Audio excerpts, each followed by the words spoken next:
Dilni në mbar botën. Urdhri i fundit, prioriteti i parë. Marku 16, vargjet 15 dhe 16.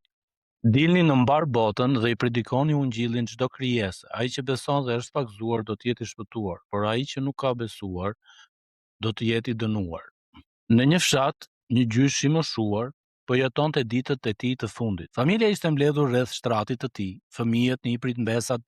Gjatë jetës së tij ai kishte thënë mira fjalë, kishte dhënë këshilla, kishte treguar histori, madje kishte qortuar, e kishte bekuar. Por atë mbrëmje kur e ndjeu se fundi po e afrohej, ai i thirrri të gjithë pranë dhe u tha vetëm një gjë: çfarëdo që të ndodh, mos e ndani tokën dhe mos u ndani nga njëri tjetri. Qëndroni bashkë. Kanë kaluar shumë vite nga ajo natë. Familja ka harruar shumë nga bisedat e përditshme me gjyshin. Por ato fjalët e fundit askush nuk i ka harruar ende sot. Kur lind ndonjë mosmarrveshje, dikush thot: "E mbani mend çfarë tha gjyshi?" Dhe dhomba qetësohet. Pse kanë kaq pesh fjalët e fundit? Sepse askush nuk i harxhon frymëmarrjen e fundit për gjëra të parandësishme. Fjalët e fundit zbulojnë zemrën e vërtetë të njeriu, atë që ai e mban me të shtrenjtë së gjithçka. Marku 16, vargu 15 dhe 16 na sjell pikërisht fjalët e fundit të Jezusit në këtë ungjill.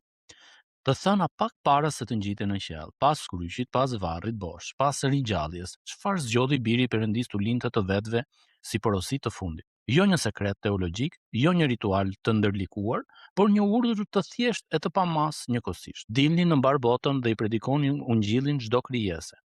Nëse fjalët e fundit zbulojnë prioritetin e parë, atëherë ky varg na tregon se çfarë rre më fort në zemrën e Krishtit. Dilni. Ky është një urdhër, jo një sugjerim. Fjala e parë e Jezusit është një folje në mënyrën urdhërore: dilni. Ai nuk tha nëse keni kohë, as do të ishte mirë sikur, as kush ndihet i thirrur. Porosia e madhe nuk është një ftesë për vullnetar, është urdhëri i mbretit të ringjallur për të gjithë ushtrinë e tij. Mateu na e tregon të njëjtin moment me një detaj shtesë që i jep urdhërit gjithë peshën e tij. Mateu na tregon të njëjtin moment me një detaj shtesë që i jep urdhërit gjithë peshën e tij. Mua më është dhënë çdo pushtet në qiell dhe në tokë. Shkoni pra dhe bëni dishepuj nga të gjithë popujt, duke i pagzuar në emër të Atit e të Birit e të Frymës së Shenjtë. Mateu 28, 18 dhe 19. Vini re rënditjen. Së pari autoriteti, çdo pushtet në qiell dhe në tokë. Pastaj urdhëri: shkoni pra. Fjala pra është ura mes tyre. Ne nuk dalim me guximin ton, ne dalim me anë të autoritetit të Atij që na dërgon.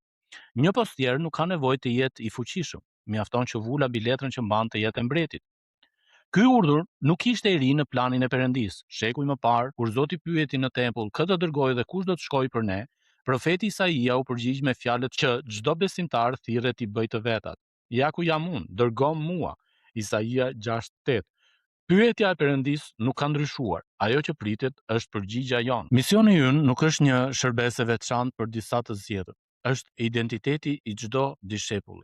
Bindja ndaj këtij urdhri nuk varet nga aftësitë tona, por nga autoriteti i Atij që urdhëron.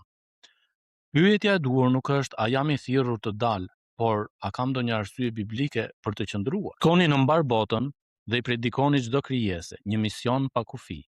Dy shprehjet e vargut 15 e bëjnë të pamundur çdo përjashtim. Në mbar botën, asnjë kufi gjeografik, çdo krijesë, asnjë kufi njerëzor. Ungjilli nuk njeh pasaport, racë, gjuhë, klasë shoqërore apo histori personale. Askush nuk është shumë larg dhe askush nuk ka rënë shumë poshtë. Ky ishte një revolucion i vërtet për dishepujt, të cilët ishin rritur me idenë se bekimi i Perëndis i përkiste një populli të vetëm. Por plani i Perëndis kishte qenë gjithmonë më i gjerë, që nga premtimi ndaj Abrahamit se në të do të bekoheshin të gjithë familjet e tokës. Zanafilla 12:3. Dhe ku përfundon ky mision? Gjoni na e tregon pamjen përfundimtare. Pas këtyre gjërave pash një turm të madhe, të cilën askush nuk mund ta numëronte. Prej të gjitha kombeve, fiseve, popujve dhe gjuhëve, ata që ndronin në këmbë përpara fronit dhe përpara qengjit. Zbulesa 7:9. Mes urdhërit të Markut 16 dhe turmës së zbulesës 7, qëndron një zinxhir i pathyeshëm, të cilin Pali e përshkruan me pyetje që s'ka nevojë për përgjigje. Si do të therrasin pra atë të cilit nuk i besuan, dhe si do të besojnë tek ai për të cilin nuk kanë dëgjuar, dhe si do të dëgjojnë kur s'ka kush predikon, dhe si do të predikojnë pa qenë dërguar? Romakëve 10, vargjet 14 dhe 15. Bota nuk mund të besojë atë që nuk e ka dëgjuar dhe nuk mund ta dëgjojë pa dikë që del. Zinxhiri i shpëtimit të botës kalon nëpër këmbët dhe buzët e besimtarëve. Pyetja lind: ku fillon mbar bota? Mbar bota fillon te dera jote, familja, lagja, vendi i punës, qyteti yt dhe zgjat deri në skajin e dheut, veprat 1:8. Nuk ekziston asnjë njeri për të cilin ungjilli nuk është. Nëse është krijesë, është i përfshirë në urdhrin e Jezusit. Predikoni ungjillin në të gjithë botën, një mesazh i vetëm i pandryshueshëm. Jezusi nuk i dërgoi dishepujt të përhapnin një filozofi, një program politik apo një kod moral. Ai i dërgoi me një lajm, sepse fjala ungjill ka pikërisht kuptimin e një lajmi të mirë, e një lajmi të gëzuar dhe një lajm që nuk shpiket, vetëm tregohet. Pali e përkufizon saktësisht për mbajtjen e tij. Ju bëj të ditur, o vëllezër, ungjillin që u predikova. Krishti vdiq për mëkatet tona sipas shkrimeve. U varros dhe u ringjall ditën e tretë sipas shkrimeve. E para Korintasve, kapitulli 15, vargjet 1 deri në 4. Ky është mesazhi: Krishti vdiq për mëkatet tona, u varros dhe u ringjall. Kaq i thjesht sa e kupton një fëmijë, kaq i thellë sa nuk shtëron një jetë të tërë. Ky mesazh nuk ka nevojë të përmirësohet, të modernizohet apo të zbutet, sepse fuqia nuk qëndron te folsi, por te vetë lajmi. Ungjilli është fuqia e Perëndisë për shpëtim, e cili do që beson. Romakët 1:16. Pikërisht sepse ekziston vetëm një ungjill që shpëton, Pali përdor fjalët më të forta të penës së tij për ta mbrojtur. Por edhe sikur ne ose një angjëll i qiellit ju predikonte një ungjill të ndryshëm nga ai që ju kemi predikuar, qoftë i mallkuar. Galatasit 1:8. Detyra jonë nuk është të bëjmë ungjillin të rreqës, është ta bëjmë të dëgjueshëm. Bukurinë e ka brenda vetes. Ruaju nga tundimi për të predikuar veten, opinionet apo traditat në vend të Krishtit të kryqëzuar e të ringjallur. Nëse mesazhi ynë nuk përqendrohet te vdekja dhe ringjallja e Krishtit, mund të jetë fjalim i mirë, por nuk është ungjilli. Ai që beson dhe është pagzuar, një lajm që kërkon përgjigje. Vargu 16 na kujton se ungjilli nuk është një informacion asnjanës që mund të dëgjohet dhe të harrohet. Ai vendos çdo dëgjuesi përpara një udhëkryqi me vetëm 2 drejtime. Ai që beson dhe është pagzuar do të jetë i shpëtuar, por ai që nuk ka besuar do të jetë i dënuar. Nuk ka rrugë të tretë dhe nuk ka vend asnjanës. Gjoni e shpjegon: ai që nuk beson është dënuar tashmë, sepse nuk ka besuar në emrin e birit të vetëm lindur të Perëndisë. Gjoni 3:18. Njeriu pa Krishtin nuk pret dënimin, ndodhet tashmë nën të. Ungjilli është dora e zgjatur e shpëtimit drejt atij që po mbytet. Pikërisht kjo e bën misionin urgjent dhe jo thjesht të rëndësishëm.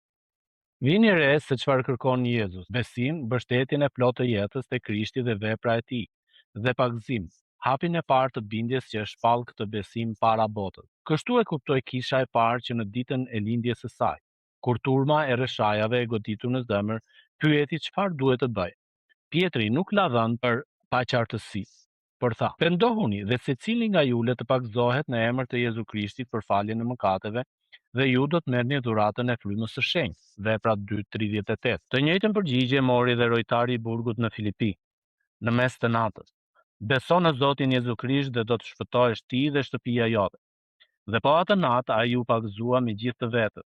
Veprat kapitulli 16 vargje 31 deri në 33. Besimi dhe pagëzimi ecin gjithmonë bashkë si vendimi dhe vula e tij. Për vargu ka edhe anën tjetër që predikuesit shpesh e anashkalojnë.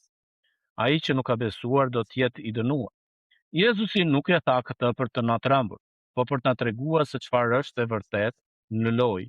Gjoni shpjegon: ai që nuk beson është dënuar tashmë sepse nuk ka besuar në emrin e birit të vetëm lindur të Perëndisë. Gjoni 3:18. Njeriu pa Krishtin nuk pret dënimin, ndodhet tashmë në të. Misioni ynë është urgjent. Ungjilli i vërtet kërkon gjithmonë vendim. Nëse predikimi ynë nuk thërret askënd në besim dhe pagëzim, e kemi lënë punën përgjysmë. Urgjenca e misionit buron nga realiteti i dënimit dhe nga bukuria e shpëtimit. Të dyja janë të vërteta. Nëse ti vetë ende nuk je përgjigjur këtij lajmi, vargu 16 është ftesa jote personale për ty sot. Të kthehemi te dhoma e gjyshit. Ajo familje i nderoi fjalët e fundit të tij, jo duke i gdhendur në një pllak muri, por duke i jetuar, qëndruan bashkë. Fjalët e fundit nderohen vetëm me bindje. Jezusi nuk kërkon që porosinë e madhe ta shkruajnë bukur dhe ta varin në mur. Ai kërkon që ajo të na vërë në lëvizje. Dhe pikërisht kështu përfundon Ungjilli i Markut, vetëm 4 vargje më poshtë. Pastaj ata dolën dhe predikuan kudo. Marku 16:20. Me surdërit dhe bindjes nuk kaloi asnjë brez, ata që e dëgjuan e zbatuan. Prandaj, Ungjilli mbërriti edhe në Shqipëri, edhe në zemrat tona. Urdhëri i fundit i Jezusit tani pret prioritetin ton të parë. 4 pyetje na përcjellin sot: apo dal, apo pres, a e shoh çdo njeri si të përfshirë në çdo krijesë, apo predikoj Ungjillin e pastër të Krishtit dhe apo i therras njerëzit dhe veten në përgjigjen që ai kërkon besim dhe pagëzim? Nëse sot nuk ke besuar akoma, lajmi i mirë është për ty. Krishti vdiq për mëkatet e tua dhe u ringjall. Beso dhe pagëzohu, dhe premtimi i Jezusit bëhet i yti. Do të jetë i shpëtuar. Dhe nëse ke vite që je i shpëtuar, dëgjoj edhe një herë zërin e atij që të deshi deri në kryq. Fjalët e tij të fundit janë ende duke pritur këmbët tona. Dilni në mbar botën dhe i predikoni Ungjillin çdo krijese. Marku 16:15.